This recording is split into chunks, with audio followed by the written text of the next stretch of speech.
तब भगवान देवादिदेव महादेव हमको श्रवण करते हैं।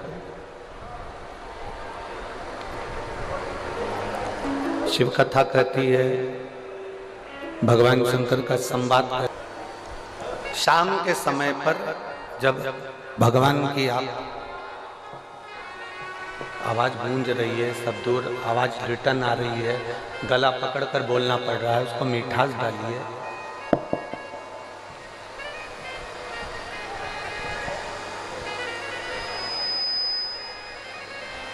पशुपति व्रत के अंतर्गत शाम के समय पर भगवान की आरती उतारने के लिए दिया नहीं जाता। केवल कपूर का एक टुकड़ा, केवल एक कपूर का टुकड़ा आप लेकर चले जाओ,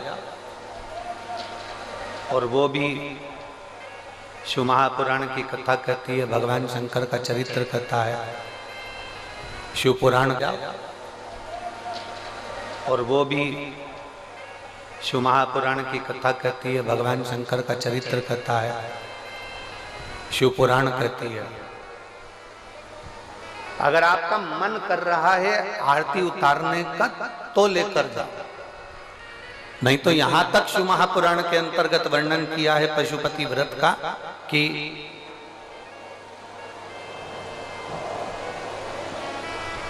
एक बेलपत्री को हाथ के अंदर लेकर अपने हृदय से उसका स्मरण कर कर शंकर भगवान को अर्ध घुमाकर, कैसा घुमाना है?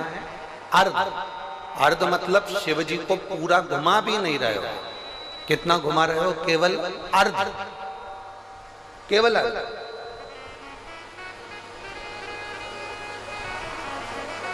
शिव जी को केवल अर्ध घुमाकर आप अगर अपने हृदय से शंकर भगवान को वो बेलपत्र समर्पित करते हो तो शिव उसको आरती के स्वरूप में स्वीकार कर लेता है। यहां तक शिव पुराण कहता है।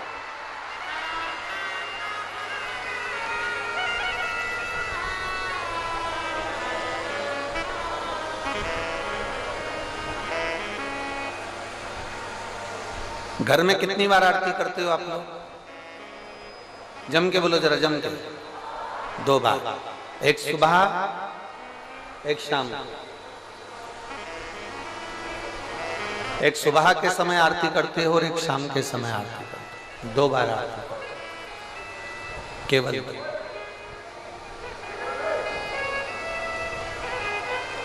अब 2 बार आरती करने में आप भगवान शंकर को, भगवान गणेश जी को, माता पार्वती जी को, दुर्गा भवानी को, भगवान शालिग्राम जी को, भगवान लड्डू गोपाल जी को, तुम्हारे घर में जिस जगह पर तुम भगवान की आरती करते हो उस जगह पर सारे देवता विराजमान हैं। किसी किसी का घर ऐसा होगा जहां पर सब देवता नहीं होंगे, फिर भी 2-4 तो होंगे।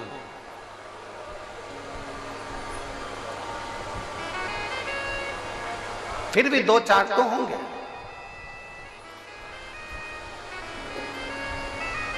जिस घर के अंदर सारे देवता विराजमान हैं, सभी देवी देवता जिसके घर के अंदर विराजमान हैं, आप प्रयास करा करो,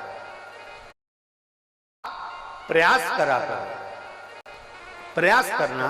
आप भगवान शंकर की जब आरती उतारो तब प्रयास करना कि आरती का दीपक जब हम उठा रहे हैं उसके पहले हमारे हाथ में जो गरुड़ घंटी है उसका नाद प्रारंभ हो जाना चाहिए। गरुड़ घंटी का नाद प्रारंभ हो जाता है, उसके बाद आरती का दीपक जब उठता है। घर के अंदर की बात है, बाहर मंदिर की हम बात नहीं कर रहे हैं, हम घर के अंदर की बात कर रहे हैं। जब घर में सारे देवता जहां पर विराजमान हो, देवी भी है, देवता भी है, कुल देवता भी हैं, पितर देवता भी हैं, ये देवता भी हैं, वो देवता भी हैं, सारे देवी देवता जब वहां विराजमान है तब उस जगह पर आपको एक क्रम करना है कि घंटी का नाद पहले करना।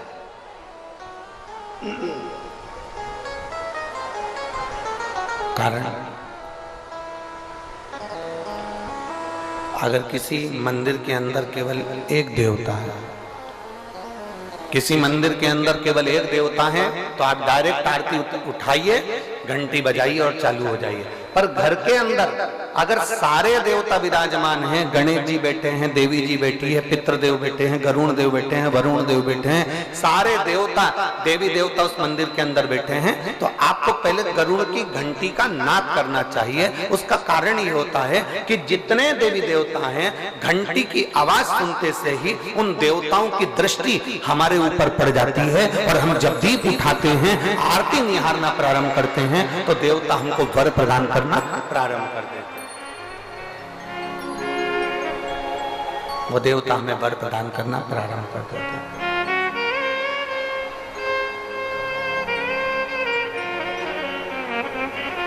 शिव कथा कर रही है, भगवान शंकर का चरित्र करा है, भगवान शंकर का संवाद करा है, शिव महापुराण का चरित्र करा है।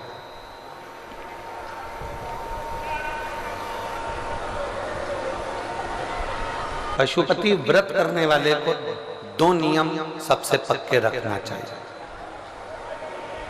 अगर आप लोगों ने व्रत किया है तो उसके फल के लिए आपको ये कर्म करना पड़ेगा। एक महिला ने एक पत्र लिखा है,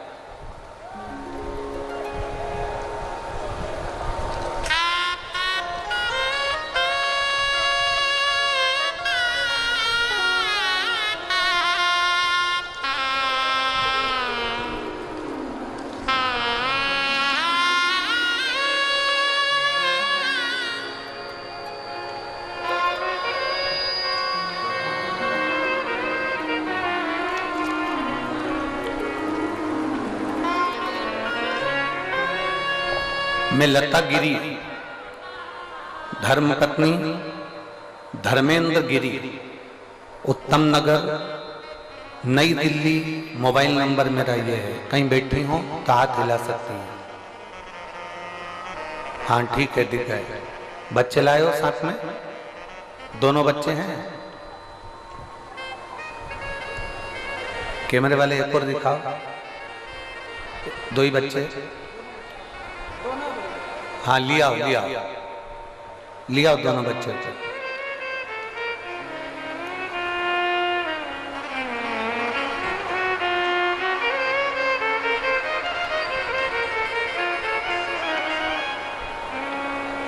मैं लता गिरी, धर्मपत्नी धर्मेंद्र गिरी, उत्तम नगर, नई दिल्ली। अपने महादेव का आशीर्वाद का क्या वर्णन करूं गुरुदेव।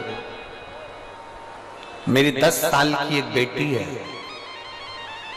10 साल के बाद मुझे कोई संतान नहीं हुई। मैंने डॉक्टरों का इलाज भी करवाया, पर मुझे संतान का सुख नहीं मिला।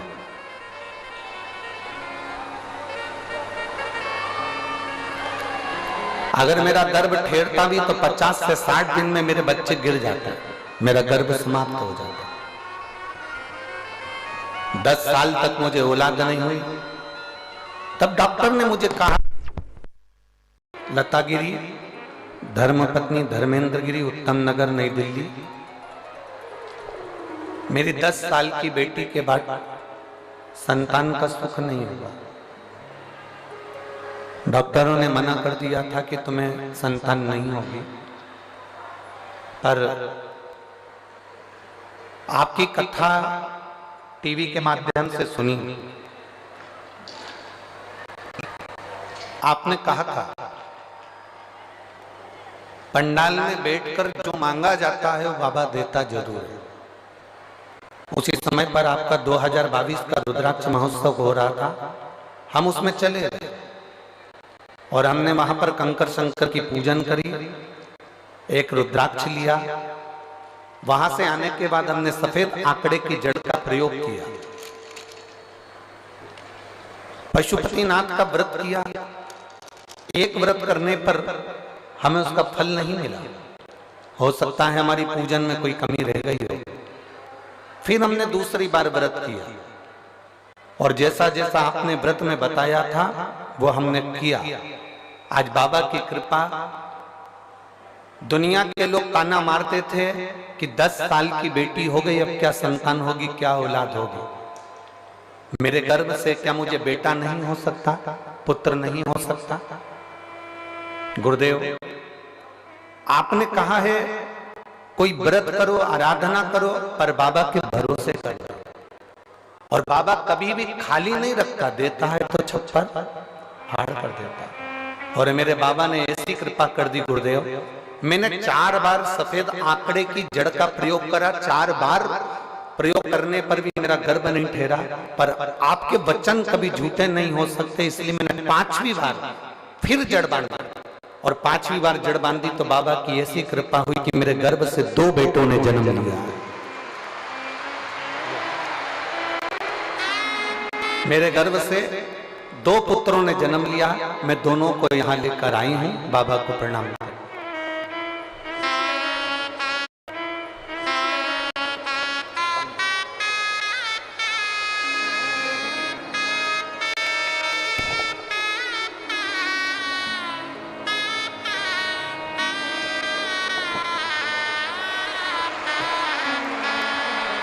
एक बार दोनों के लिए बहुत बहुत साधुता। शंभु शरण पड़ी मांगू घड़ी रे घड़ी, दुख काटो दया करी दर्शन आपो। शंभु शरण पड़ी मांगो घड़ी रे घड़ी, दुख काटो दया करी दर्शन आपो। शिव कृपा।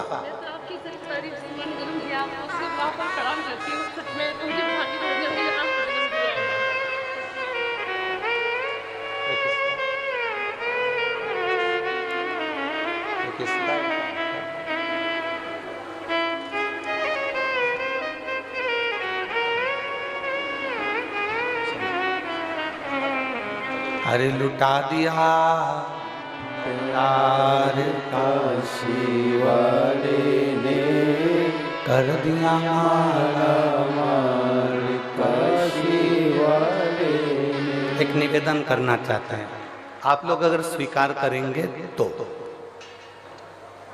15 से 20 मिनट कथा रोकी गई लाइट की प्रॉब्लम के कारण। भले आस्था चैनल पर भले 4 बजे कथा कट हो जाए, पर हमारा मन है कि 20 मिनट कथा पीछे तक चलती रहे। आप लोगों का अगर मन होगा तो अपन इस कथा को अपना समय कवर करेंगे। जो हमको बाबा ने जो समय दिया है उसको हम पूरा आप तक पहुंचाएं, ये प्रयास करें। 4 बजे कथा अगर आस्था चैनल पर कट हो जाती है तो हमारे YouTube चैनल पर, हमारे Facebook चैनल पर ये कथा चलती रहेगी 20 मिनट पीछे तक, ठीक है। अगर मान लो कथा टीवी पर देखने वालों की कट हो जाए तो वह YouTube चैनल, Facebook पर भी देख सकते हैं। आस्था चैनल वालों से भी निवेदन है, जितना ज्यादा दिखा सकते हो प्रयास करिएगा। शिव तत्व है, भगवान शंकर की परम आनंदता। मेरी जीजियों, जैसे घर की खिड़की मजबूत होती है, घर का दरवाजा मजबूत होता है। खिड़की क्यों मजबूत रखी कि कोई अंदर प्रवेश ना करे। दरवाजा क्यों मजबूत रखा कि कोई अंदर प्रवेश ना करे। खिड़की मजबूत रखी जिससे कोई अंदर प्रवेश ना करे, दरवाजा मजबूत रखा जिससे कोई अंदर प्रवेश ना करे। उसी तरह शिव महापुराण की कथा कहती है, कथा सुन सुनकर अपने मन और दिल को भी इतना मजबूत कर लो कि शंकर की निंदा तुम्हारे कानों में प्रवेश ना करे। निष्फलता तुम्हारे भीतर ना है। तुम हार नहीं सकते कभी जिंदगी में। ये कभी विचार न करिएगा कि मैं बहुत थक चुका हूं, मैं बहुत हार चुका हूं, मैं बहुत कमजोर हो चुका हूं, मैं बहुत परेशान हो चुका हूं ना। निष्फलता तुम्हारे भीतर प्रवेश नहीं। अगर शंकर की कथा आप सुन रहे हो ना, शिव महापुराण की कथा यदि आप श्रवण कर रहे हो, तो भीतर से इतने मजबूत हो जाना कि तुम्हारे अंदर कोई ये विकार ना आए कि मैं अब कुछ नहीं कर सकता, मैं आगे नहीं बढ़ सकता, या मुझे इतना बड़ा रोग हो गया, बीमारी हो गई, अब मैं ठीक नहीं हो सकता। यदि तुम्हारी दृढ़ता पक्की है, तुम्हारा भरोसा पक्का है, तो ऐसी कोई नौकरी नहीं है जो तुम्हें नहीं मिल सकती है, और ऐसी कोई बीमारी नहीं जिसे तुम हरा नहीं सकते।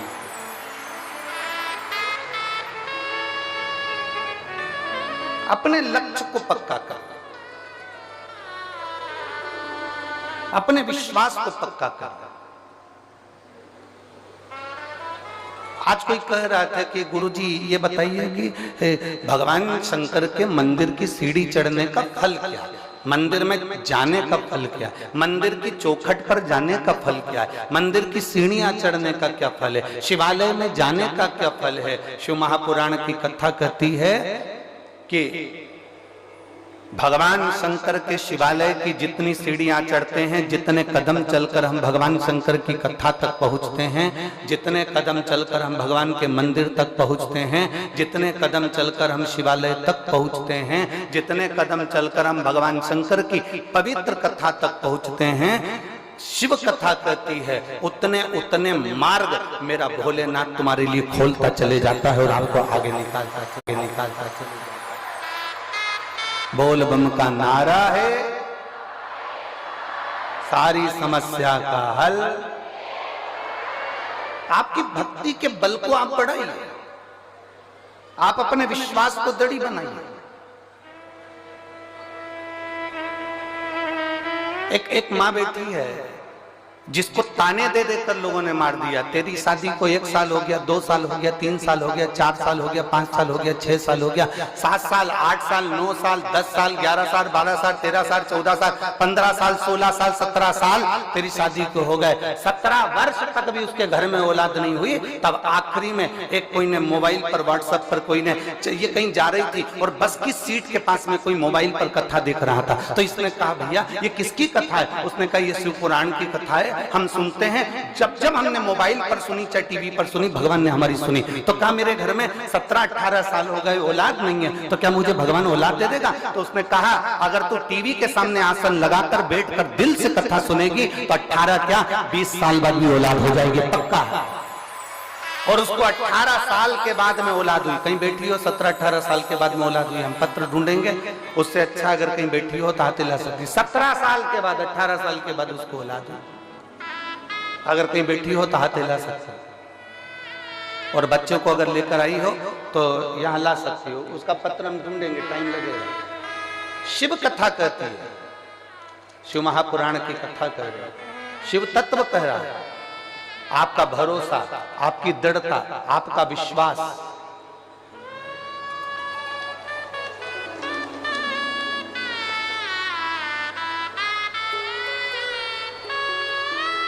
पूनम ग्राम बेरी जिला महेंद्रगढ़ की रहने वाली हूं। कहीं बैठी हैं, हाथ हिला सकती हैं। पूनम ग्राम बेरी जिला महेंद्रगढ़ की रहने वाली है। मेरी शादी को 17 साल निकल गए थे पर संतान का सुख नहीं था। बस में कहीं जा रही थी और जाते जाते कोई के मोबाइल पर आपकी कथा सुनी और उसने कह दिया कि कथा आसन लगाकर सुनना, मेरा बाबा तेरी झोली भर देगा। बाबा की मैं क्या गुणगान करूं। और ऐसी कृपा भोलेनाथ ने कर दी कि मेरे मामा की बेटी ने भी मुझे उस कथा के बारे में बताया और मैंने कथा सुनना प्रारंभ करी। और बाबा की कृपा से 2-3 महीने तो मैंने सफेद आंकड़े की जड़ का प्रयोग करा, नहीं हुआ। 4 महीने करा, 5 महीने करा, मैंने भी पीछा नहीं छोड़ा, क्योंकि आप कहते हो ना कि भगवान को पकड़ कर रखना, अगर तुम्हारी भक्ति पक्की है तो वो देगा जरूर। 9 महीने तक मैं सफेद आंकड़े की जड़ का प्रयोग करती रही, तब मेरा गर्भ ठहरा और बाबा की कृपा से 17 साल के बाद मुझे पुत्र रत्न की प्राप्ति हुई, मुझे बेटा हुआ है 17 साल के। कहीं बेटी हो तो हाथ हिला सकते हैं। 17 वर्ष के बाद शिव तत्व की प्राप्ति। और शंभु शरणे पड़ी मांगू घड़ी रे घड़ी, ऐसी दुख काटो दया करीन दर्शन आप शिव तत्व को जितना भजोगे, भगवान शंकर की कथा को जितना अपने भीतर उतारोगे, शिव भक्ति को जितना अपने अंदर उतारने का प्रयास करोगे, मेरा देवाधिदेव महादेव उतनी कृपा करना प्रारंभ करेगा। शिव तत्व शंभु ओघड़ी है। मेरी रेवाड़ी की जीजियों, मेरे रेवाड़ी के जीजाओं, मेरी बेटियों बेटाओं, मेरी माताओं, अपने भीतर एक विश्वास को दड़ी बनाकर रखना। जितने यहाँ कथा में बैठे हो ना, एक विश्वास को पक्का रखकर बैठना। इसमें अलवर के, और अभी कथा बातचीत थी हरियाणा में तारा बाबा की कुटिया में, सिरसा का। इन पूरे पत्रों में सबसे ज्यादा पत्र अलवर के, सिरसा के, नोएडा, दिल्ली में जो कथा बातचीत थी स्कूल में, उसके पत्र हैं। इन पत्रों में लिखा कि हमने वहां के पंडाल में बैठकर कथा सुनी थी और मेरे बाबा ने मेरी झोली भर दी।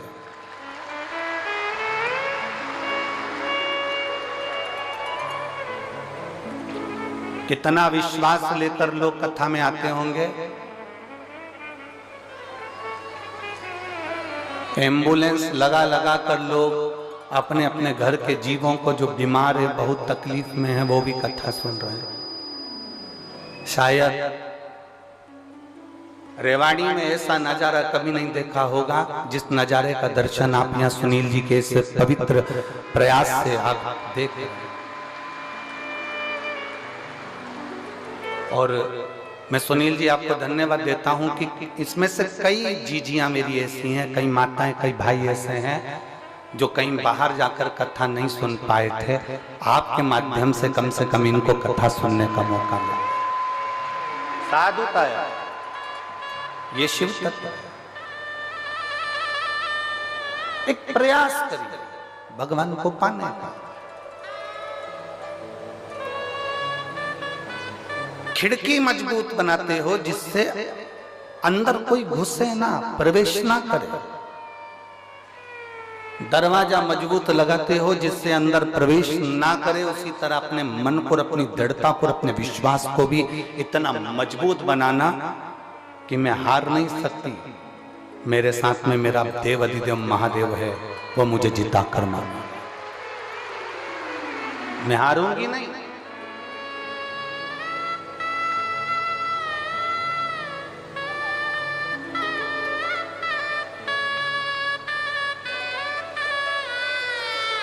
वो एक लाइन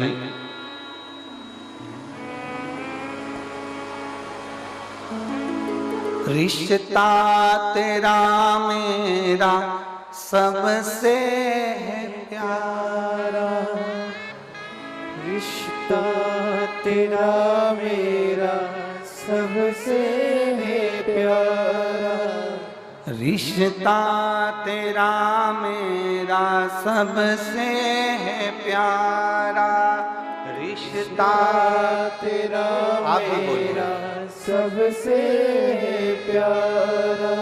तू मेरा बाबा, मैं हूँ तेरा लाला, मैं हूँ तेरा लाला। तू मेरा बाबा, मैं हूँ तेरा लाला, मैं हूँ तेरा लाला। तू मेरा बाबा, मैं हूँ तेरा लाला, मैं हूँ तेरा लाला, तू मेरा बाबा, मैं हूँ तेरा लाला, मैं हूँ तेरा। एक संबंध परमात्मा से जोड़ो, एक रिश्ता भगवान से जोड़ो।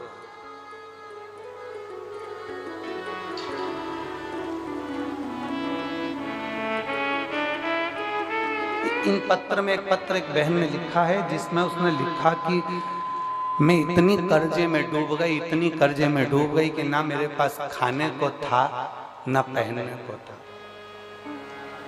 ना खाने को है ना पहनने को। उस बहन ने परंतु लिखा कि आज बाबा ने मुझे सब कुछ दे दिया, सब कुछ। मेरा मकान चले गया, काम धंधा बिजनेस सब चले गया, बहुत दुनिया के धक्के खा लिए। ऐसा कोई दरवाजा नहीं था जिस दरवाजे पर जाकर मैंने रोई नहीं होंगी। और आखिरी में मैंने देवाधिदेव महादेव को जल चढ़ाना प्रारंभ करा, और मेरे शंकर भगवान ने 8 साल पहले जो मकान मेरा गिरवे रखा, फिर बिक गया, सब चले गया। 8 साल के बाद मेरे बाबा ने उससे 4 मंजिला बड़ा मकान बनाकर मुझे दे दिया। ये शिव है।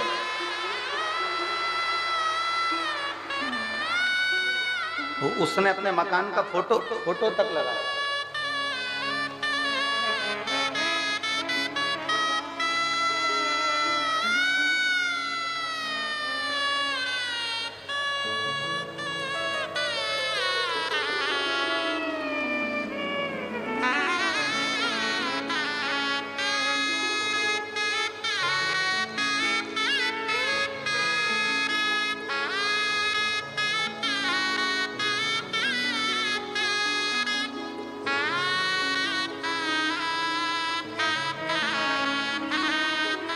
उसने अपने मकान का फोटो भी लगाया। शिव तत्व ऐसा, उसको जानना जरूरी है। दक्ष प्रजापति नहीं जाना था भगवान शंकर को। दक्ष प्रजापति के मन में तो शंकर जी के प्रति बैर भरा हुआ था। कारण एक बेटी रति कामदेव के साथ भी आई थी, कई कन्या चंद्रदेव के साथ में भी आई थी, कई कन्या ऋषिवरों के साथ भी आई थी। केवल एक माता सती ऐसी थी जो भगवान शंकर के साथ भी आई थी। कामदेव के यहाँ रहने के लिए सुंदर भवन था, ऋषियों के यहाँ रहने के लिए सुंदर भवन था, चंद्रदेव के यहाँ रहने के लिए सुंदर भवन था, पर सती जहाँ रह रही थी वो सुंदर भवन नहीं था। कैलाश पर्वत वो सुंदर भवन नहीं है। कैलाश पर्वत एकदम खुला वीरान।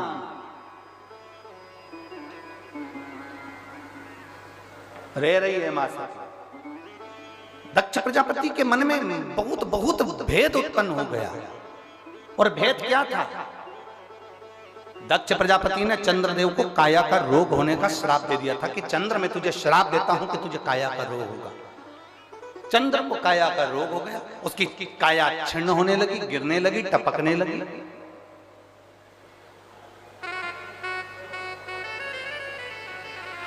जब काया का रोग हो गया चंद्रदेव को, चंद्र बड़ा दुखी हो गया। मैं करूं तो करूं क्या? क्या करूं? बीमारी और भिखारी इनको बुलाना नहीं पड़ता, ना बीमारी को बुलाना पड़ता है ना भिखारी को बुलाना पड़ता है, ये अपने आप आते हैं। बीमारी भी अपने आप आती है और भिखारी भी अपने आप आते हैं। आप थोड़ी देर के लिए गाड़ी चौराहे पे खड़ी कर लो, भिखारी आ जाए। आप थोड़ी देर कहीं जाकर खड़े हो जाओ, भिखारी आपके सामने आ जाएंगे। आपने उसको हाथ देकर नहीं बुलाया, भिखारी को इशारा कर कर नहीं बुलाया, भिखारी को झाला देकर नहीं बुलाया, भिखारी को पत्र देकर नहीं बुलाया। भिखारी और बीमारी ये दोनों बिना बुलाए आते हैं। बीमारी को भी बुलाया नहीं जाता कि मेरा सिर दुखना, मेरा पेट दुखना, मेरे हाथ पैर दुखना, ये बीमारी को बुलाया नहीं जाता।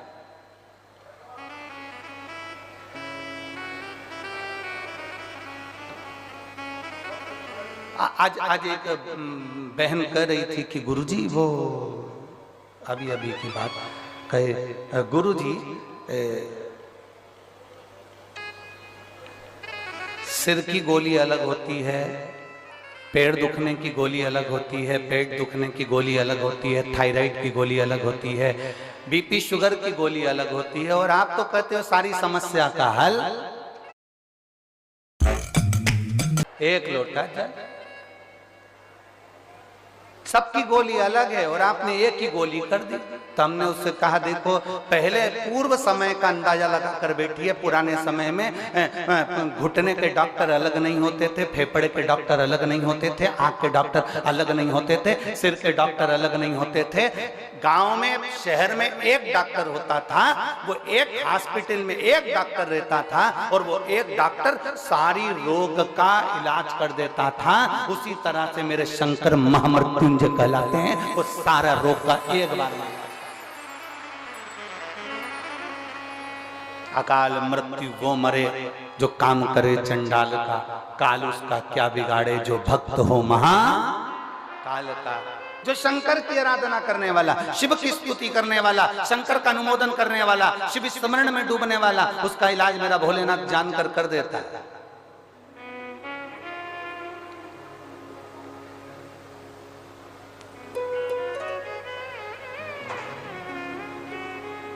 सिर की गोली खाते हो, सिर बंद होता है कि नहीं होता? जम के तो बोलो, होता है ना।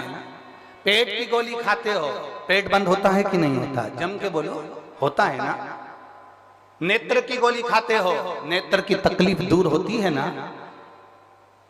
तो गोली को कैसे मालूम कि सिर में ही फिट होना? उस पे सील ठप्पा देकर तो नहीं भेजा गया कि तू कहीं इधर उधर मत जाना। पेट की गोली है तो पेट पे ही इफेक्ट करना, सिर की गोली है तो सिर पर ही इफेक्ट करना।